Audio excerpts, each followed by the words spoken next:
Persian empire का capital मदइन, जो एक जमाने में दुनिया की सबसे ताकतवर और रिच सिटी थी, और इस सिटी के सेंटर में पर्शियन बादशाहों का मशहूर व्हाइट पैलेस था। और इसी महल के अंदर पूरे पर्शियन एम्पायर के खजाने पड़े हुए थे।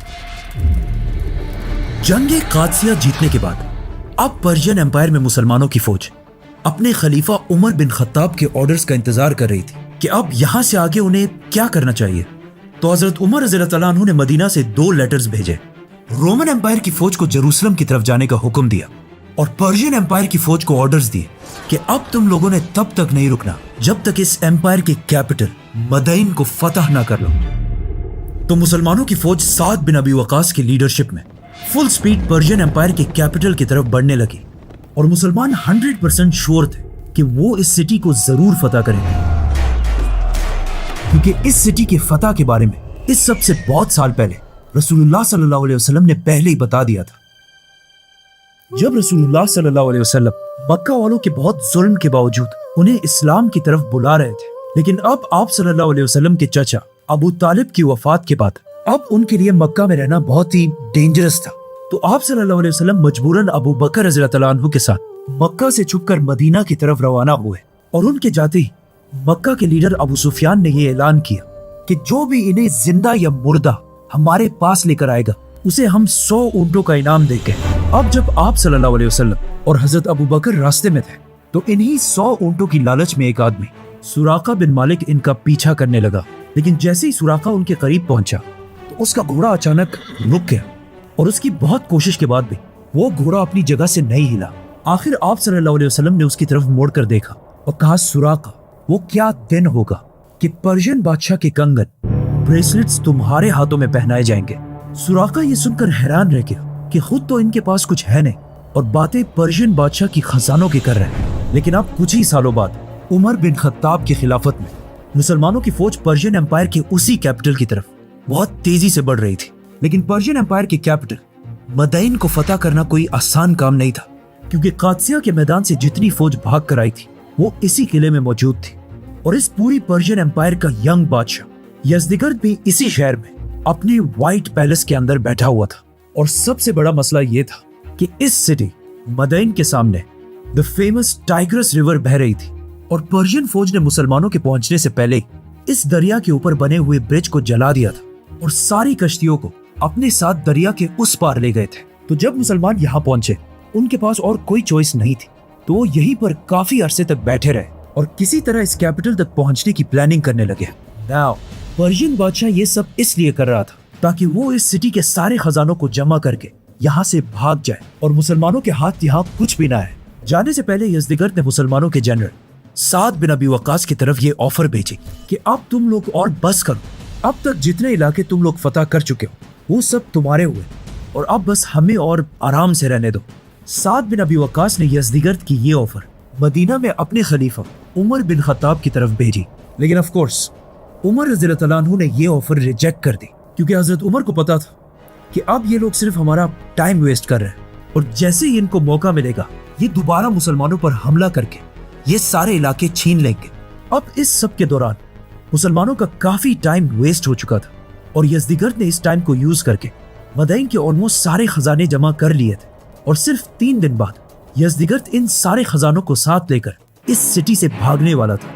लेकिन उसके भागने से पहले ही मुसलमानों के जनरल साद बिन अबी वकास को इस सब का पता चल गया, तो उन्होंने जल्दी से मुसलमानों की सारी फौज को अपने सामने जमा होने का हुक्म दिया और फिर इन सब के सामने खड़े होकर कहा कि अब हम और टाइम वेस्ट नहीं कर सकते, हमें मदइन पर इसी वक्त हमला करना होगा। तो अब तुम सब में से कौन है जो सबसे पहले आगे बढ़कर इस टाइग्रस रिवर को क्रॉस करे।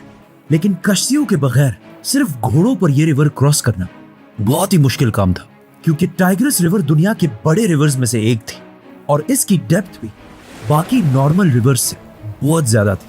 लेकिन इस सब के बाद भी मुसलमानों की फौज पीछे हटने के लिए तैयार नहीं थी और साद बिन अबी वकास की बात सुनते ही आसिम बिन अम्र मुसलमानों की फौज से सामने आए और कहा, सबसे पहले मैं इस रिवर को क्रॉस करूंगा। और आसिम बिन अम्र के साथ साथ 600 और जवान भी इस दरिया में कूदने के लिए तैयार हुए, जिनमें से एक आसिम बिन अम्र के भाई काका बिन अम्र भी थे। ये 600 आदमी मुसलमानों की फौज से आगे बढ़े और बिल्कुल दरिया के करीब आकर खड़े हुए। ये सारे काफी देर तक इस दरिया को बस देखते रहे, क्योंकि इन सबको पता था कि इस दरिया को क्रॉस करने के चांसेस बहुत ही कम है और हो सकता है दरिया के उस पार पहुंचने से पहले ये 600 मुसलमान इस दरिया में डूबकर मर जाए। आखिर काफी देर इसी तरह खड़े रहने के बाद आसिम बिन अम्र ने अचानक आसमान की तरफ देखा और कहा, कुल्लु नफ्सिन ज़ाइक़तुल मौत, मौत तो एक दिन हर इंसान को आनी है। और ये कहते ही ये सब दरिया में कूद पड़े।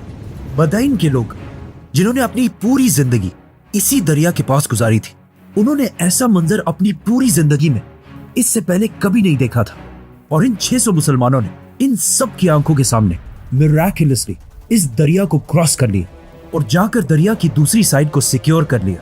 ये देखकर साद बिन अबी वक्कास ने भी मुसलमानों की पूरी फौज को दरिया में एक साथ कूदने का हुक्म दिया और इन्हें मोटिवेट करने के लिए सबसे पहले खुद दरिया में कूद पड़े। और साद बिन अबी वक्कास के बाद एक साथ हजारों मुसलमानों ने इस दरिया में छलांग लगाई।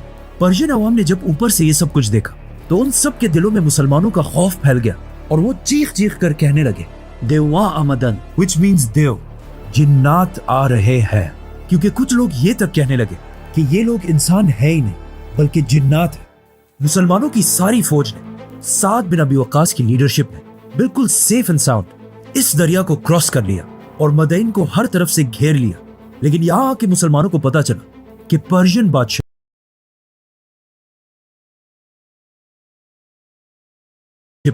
बिल्कुल सेफ एंड साउंड इस दरिया को क्रॉस कर लिया और मदईन को हर तरफ से घेर लिया।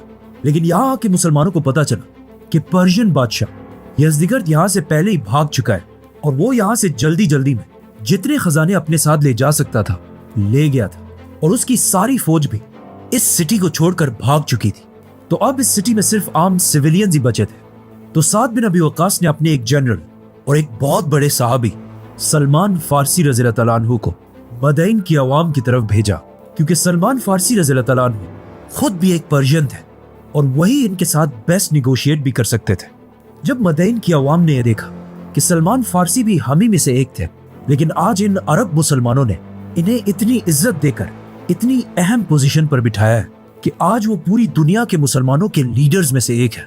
सलमान फारसी रज़ियल्लाहु तआला अन्हु की इतनी इज्जत देखकर पर्शियंस ये सोचने लगे कि हो सकता है इस्लाम किसी कौम या जबान का रिलीजन नहीं बल्कि पूरी दुनिया का रिलीजन हो।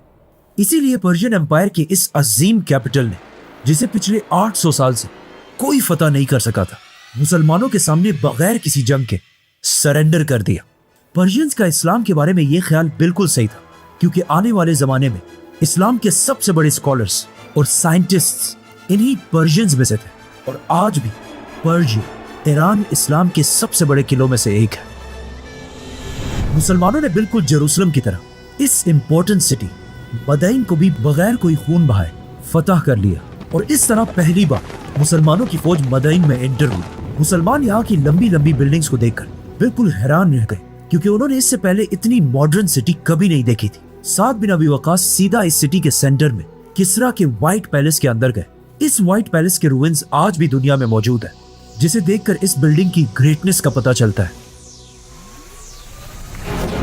पर्शियन बादशाह जल्दी जल्दी में अपने साथ काफी सारे खजाने तो लेकर चला गया था, लेकिन मुसलमानों के दरिया क्रॉस करने की वजह से जो माल वो पीछे छोड़ गया था उनकी कीमत भी बिलियंस में थी, जिसका अंदाजा इस बात से लगाया जा सकता है कि मुसलमानों की फौज ऑलमोस्ट 35,000 थी, जिसमें से हर एक फौजी को उन खजानों में से 12,000 दरहम दिए गए थे, जिसे अगर आज के जमाने में देखा जाए तो आज उनकी कीमत $27,000 बनती है। और इस सब के बाद भी इन खजानों का 5वां हिस्सा पर्शियन कैपिटल मदईन से मुसलमानों के कैपिटल मदीना की तरफ रवाना किया गया, जिसमें पर्शियन बादशाह के गोल्ड ब्रेसलेट्स और उसका फेमस तख्त थ्रोन भी शामिल था।